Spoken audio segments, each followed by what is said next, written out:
but what are the filtering mechanisms so that the truth rises to the top, so that the people who are incisive, correct, honest tend to get promoted, and others not so. And I think over the last 10 years, actually, climate's a good example. I think stretching back 35 years, this was sort of the precursor to the information suppression of COVID, right? So for the last 35 years, when the sort of climate debate began, they were very prescient in that they really captured the key information institutions. So the geological and atmospheric scientific journals, the physics journals, and they made sure that certain voices like Richard Lindzen of MIT or Will Happer of Princeton and a bunch of other, amazingly smart, accomplished, credentialed people who had different views were shut out for literally decades. And this was before the internet was so powerful. And so they did it through, banishing them through legacy media and the scientific journals and so forth.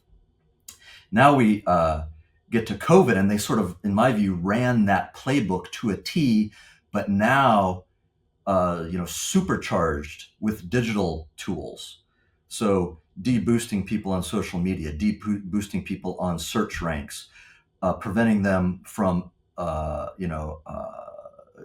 erasing their accounts, blocking them from being able to post YouTube videos, et cetera, et cetera, et cetera. And the one thing that I think was a huge saving grace, and we're doing it right now during COVID, is that they never really figured out how to block podcasts, right?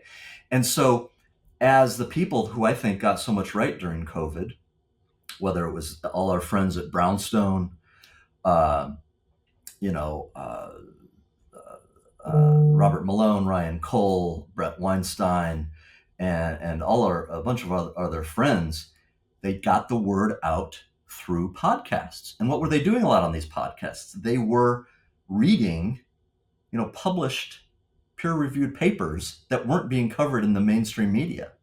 But now there's this fear, because they weren't able to squash the podcast during this last era, that we need to find new ways to suppress podcasts or make sure that they don't have the wrong guests on and so forth. And so, that's not a formula for how we go forward.